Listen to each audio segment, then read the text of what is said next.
of this game at Lambeau wins the NFC North, also gets a playoff bye. The loser, the 6th seed. So certainly a wide gap there. So who wins this game and ultimately the NFC North? For me, I think it's a no-brainer. I think the hot team and the team with more consistency throughout the last month or so of the season is the Green Bay Packers.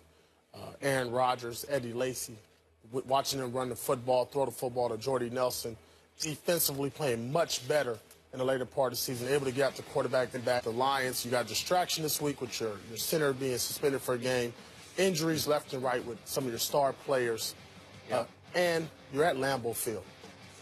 And the Detroit Lions are just playing indoors, so it's going to be a little cold this week. Because, I mean, in that probably minus 30 degrees or something like 30 degrees or under. You know what that's like. Yeah, well, not at minus 25, but I'll take 30 degrees this week. But with all those factors being in place, I just think Aaron Rodgers and the Green Bay Packers are probably the hottest team besides the Seahawks in the NFC. Yeah. So with that being said, I think it's going to be tough for the Lions to go outdoors and get a victory. I don't think it's happening. I'm not concerned about it. The bad man that he is, Aaron Rodgers, will show up.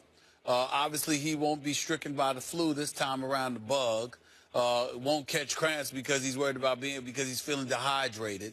Jordy Nelson and Randall Cobb and those boys are a different team at Lambeau Field. If this were at Ford Field, I would be going with the Lions. Megatron, even though he hasn't been Megatron, did have 6 receptions for 103 yards last week. Reggie Bush did play. Bell did play. Golden Tate is having a good year. Matthew Stafford has stepped up. Jim Caldwell has done an exceptional job of bringing calm to Detroit because Mr. Schwartz, who needed to be carried off the field as a defensive coordinator for Buffalo when they returned to Detroit and beat the Lions earlier this year because he got booted out as the head coach of the Lions after going to the playoffs just 1 year in 5 years, okay? He's no longer there, so there's stability with the Detroit Lions. And as a result of that stability, you don't summarily dismiss them. You understand that they'll be competitive. They've got the number 2 ranked defense, number 1 against the rush, although number 12 against the pass, number 2 in total yards allowed.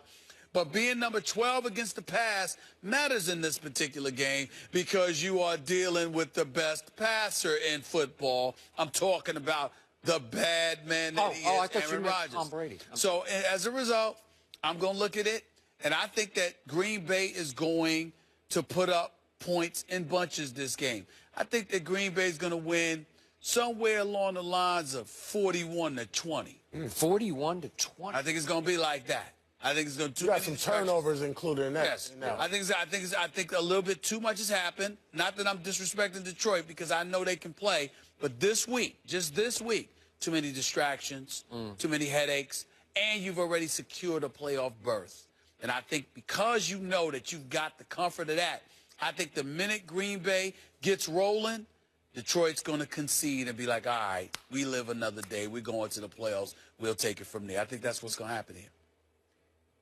I'm going to go ahead and disrespect the Detroit Lions, especially this game in this stadium. They got no chance in this game. I'm going a little stronger than you. I'm surprised at your score. I'm going 40-13 Packers. And I think the bad man will be real good in this game. This Packer team is outscoring the opposition at Lambeau by a margin of 20.7 points a game. That's 3rd on the list in the last 10 years behind the 2011 Saints, who were just lights out at home. And remember, this man will remember this team, the 2007 Patriots. When they were at home, they just annihilated people. Yep. So this will be a basic annihilation. I'm not going to go to frauds for Detroit here because the front 7 is not fraudulent on defense, but the offense is average at best. It might be sub-average because Matthew Stafford continues to struggle without a healthy Megatron or all of Megatron. 19 touchdowns to 12 interceptions. His QBR is 18th in the NFL, which is not very good. And in points scored, they are 23rd in the league. So they struggle on offense. You brought up, is Reggie Bush there or not there? I don't know what's going on. Joyce Bell, is that what you got? Is that all you got? I like Golden Tate, but it's not enough without Megatron. And going into this place where you've lost 22 straight games, again, you feel pretty good off the Week 3 game, but it was so long ago, it's like it was another season back that you held the bad man at Detroit to 7 points and you won 19-7. That's not happening now. This will get out of hand quickly. I think Jordy Nelson's going to be running 60-yard dashes up the seam like he usually does. And I'm going 40-13 Packers in a rout. I might even go with you guys. I'm going to get the weather forecast. They're saying high of 21, guys. 21. That's not good for the precip- Lions. Any And snow? research says it's just Detroit has good. lost 13 straight games when the temperature's 35 or lower. So there we go. So there it's I think we're all smart men at this table. Go check Vegas this week. Antonio, we appreciate the cameo. Thanks. go. Always good seeing you, man. Sir, thank you guys. All right. Still ahead.